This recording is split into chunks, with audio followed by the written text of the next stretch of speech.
ఓం నమ శివాయ. ఓం నమో నారాయణాయ. సంచిత కర్మ, ప్రారబ్ధ కర్మ, ఆగమిక కర్మ, నరదృష్టి నివారణ కాల భైరవాయ నమో నమః. హరి ఓం.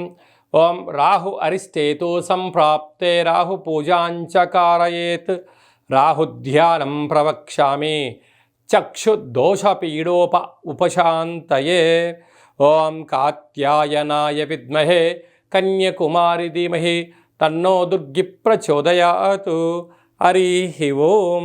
మా ఛానల్కి స్వాగతం. చూస్తున్న వీక్షకులకు, ప్రేక్షకులకు, ప్రియ కాల భైరవ భగవద్బంధులకి స్వాగతం పలుకుతూ మమ్మల్ని ఎంతగానో ఆదరిస్తూ ఉండబడినటువంటి ప్రియ సోదర సోదరీమణులకు అందరిపైనను రాహు భగవాను యొక్క ఆశీర్వాదాలను కోరుకుంటూ, రాహు భగవానుడు నరదృష్టిని, శత్రుదృష్టిని, వాస్తు దృష్టిని కలిగిస్తూ ఉంటాడు.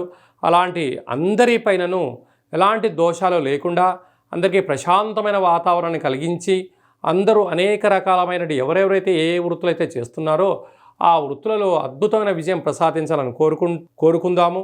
అలాగనే ఐశ్వర్యం ప్రసాదించాలని మనసారా రాహు భగవంతుని కోరుకుందాం. అలాగా 18 సంవత్సరముల తర్వాత రాహు భగవానుడు కుంభరాశిలో సంచారం చేయబోతున్నాడు.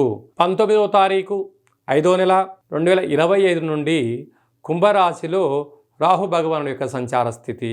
వృశ్చిక రాశి వారికి మొన్నటి వరకు అర్ధాష్టమ శని, తిరిగి అర్ధాష్టమ రాహు. ఇలాంటి కాల సమయంలో మౌనం, ధ్యానం, ఏకాగ్రత, సత్ప్రవర్తన, వేలకు తిండి, వేలకు నిద్ర, వేలకు ఆసనం, క్రమశిక్షణతో కూడుకున్న జీవితం చాలా అవసరం.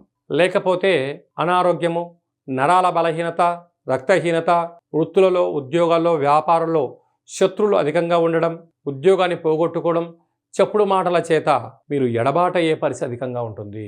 ఇలాంటి కాల సమయంలో వీలైనంత వరకు ఎదుటి వ్యక్తులు ఏదైనా అన్నారు అననివ్వండి, దాన్ని పాజిటివ్గా తీసుకోండి. పై అధికారులు ఏదైనా అన్నారు, ఓకే, తప్పు ఎక్కడ జరిగిందో దాన్ని తెలుసుకోండి.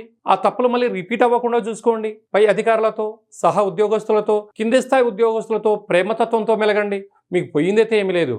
అంతా నాకు తెలుసు కదా, నాకు వయసు వచ్చింది కదా, నా దగ్గర డబ్బులు ఉన్నాయి కదా, దగ్గర అధికారం ఉంది కదా అని చెప్పి చెలాయిస్తాను అంటే ఇది సరైన సమయం కాదు మిత్రమా అని చెప్పి మీరు గుర్తుపెట్టుకోగలగాలి.